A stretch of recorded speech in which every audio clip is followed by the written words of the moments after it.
3 up, 3 down with Greg Bedard, presented by Tullamore Dew Irish Whiskey. Enjoy the game with the original triple distilled, triple blended, and triple cask matured Tullamore Dew Irish Whiskey, because when it's game time, it's Tully time. Please do drink responsibly. Cerrone, you want to play along? Maz usually does this from his couch. You in? Yeah, I'm in. Okay. 3 stars, 3 studs, 3 duds from Sunday's win in Cincinnati. Who's your number 1 star, Greg? Hunter Henry. I don't know if they win this game without him.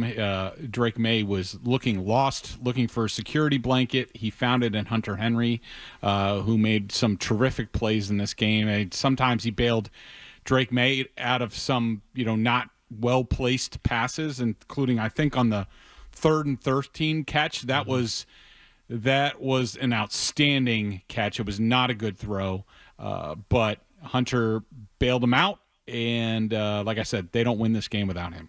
Yeah, I agree. He's I had the tight ends in general. 10 catches, 155 yards, and a touchdown out of that group. I thought they were money the whole time, and I thought that was a good sign for the Patriots that they can win a game in a different way with a different group of players outside of Stephon Diggs or Henderson in his big plays. But I thought the tight ends were huge Sunday. Number 2 star? Carlton Davis. I thought he was are we going to have the same list? Yes. Yeah. I thought the DPI against him was a little bit unfortunate. I could see why they threw the flag. I thought it was more of a 50-50 ball, but, knocked away 3 different passes.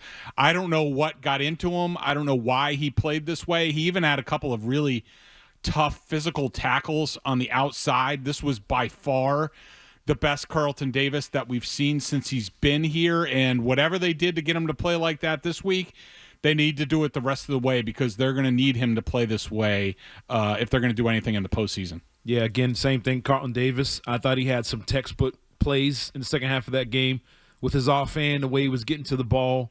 I thought he played a good game. Now, again, it wasn't elite guys over there, but he made the best of it and made a bunch of key plays for this team. And I don't think they get out of there with a win without him. Number 3 star. So a couple of guys that I also liked in this game, Kayshon Boutte, I thought he did some underrated things. Corey Durden, I thought, was one of the few guys on the inside who played well. Also, Morgan Moses, I thought, was by far the best player on the offensive line. But I have to go with Marcus Jones with the pick 6, even though that was Joe Flacco being 10 minutes late into the flat. I mean, he even pumped out there and still threw.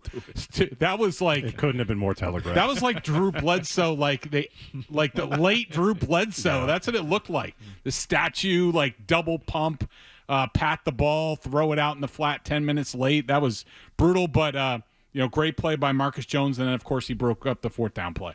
The guys that never get credit. Andy Borregales, the kicker. I thought the kicker was money. I thought he was clutch for them. He should have kicked more. But I thought he was money, and it's been money for them.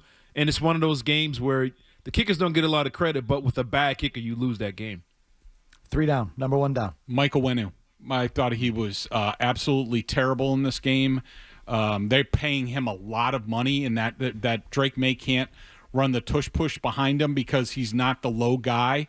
It's just not even near good enough out of him, and he's sort of symbolic of this line. And we've talked about it before. I think a lot of the issues, and they're blatant and stare you in the face when you can't gain a yard on the goal line or 3rd and 1. I mean, how many times, it doesn't matter where it is on the field, short yardage, they stink. And it's because they can't run the ball, and largely it's because outside of Will Campbell, and even he's not, outstanding, but, Jared Wilson is sort of a center, sort of finesse player. Garrett Bradbury can't push anybody. Michael Wenu, big, can't push anybody. Morgan Moses is sort of a finesse, good, solid pass blocker, not much of a run blocker, but, Michael Wenu makes way too much money for him to get shoved around like he does. This is just, it's embarrassing. Who was your biggest dud, Cerrone? Christian Barmore. No impact. He made no impact in that game. I didn't think they were able to run the ball. They didn't get to Joe Flacco. We expected him to be out there drawing double teams and allowing other guys to get going, but he didn't make much of impact. He wasn't the only one on defense, but I didn't think he made the impact in the middle that we expected him to make against a team like this. Number 2, Greg? Garrett Bradbury. Much of the same stuff about Wenu. I do wonder if he, as an undersized center, if he's starting to get worn down. I think on the whole we might be seeing some fatigue set in on this Patriots team. Hopefully the bye week helps that for a late season push. But Bradbury's not getting any push up front at all. He's doing okay in the pass game, better than I thought he would. But if your run game stinks, look at the center, and that's Garrett Bradbury. Number 2 for me, Christian Gonzalez, getting beat by no-name guys, and I don't think it's a skill thing or talent or anything like that. I honestly think, I mentioned it yesterday, he circled this game on the calendar back when the schedule came out. Jamar Chase, T. Higgins, whoever, he was up for it. Those guys weren't playing. I think he went in there and wasn't motivated, wasn't ready to go, and kind of took it easy, thinking it was going to be light work, and got burned. And I think you can't have that for any team, but with this team going forward, you can't look at the schedule and say, "Oh, this guy's not good. I'm gonna dial it down a little bit." If he's going to be an All-Pro, he's got to be All-Pro every week, and he wasn't that Sunday. Third down, Gregory. Guys, I also considered Ben Brown, Harold Landry, Kaylavon Chason, Eric Gregory, Jack Gibbons, and Christian Gonzalez, but I'm going with Drake May. Look, I mean, he threw a pick 6. He was horrendous to start this game. He looked like he had no clue. Now, he did rebound a bit in the second half. I had him for 3 elite plays. The throw to Demario Douglas was outstanding. Mac Hollins along the sideline, which was a terrific catch. The Diggs third down play, all of those are elite. But he still, both halves, had way too many poor plays. If they played any other team than the Bengals and maybe the Titans, they lose that game because of Drake May. My last one for me is Kason. That bonehead play on 4th down where everybody knew. Woof. That was bad. It extended a drive. Brutal. Momentum, all the things, anything you want to throw at it. That was the dumbest play of the game. And on top of it, he had zeros across the board. I think he might have had 1 tackle, but he did no pressures, no nothing. So to not show up in the box score and to have that, I think he belongs on this list. You mentioned Christian Gonzalez, who was a consideration but wasn't ultimately one of your downs. These last couple of weeks, he's been burned by the likes of A.D. Mitchell and something called Mitch Tinsley. Any concerns here recently?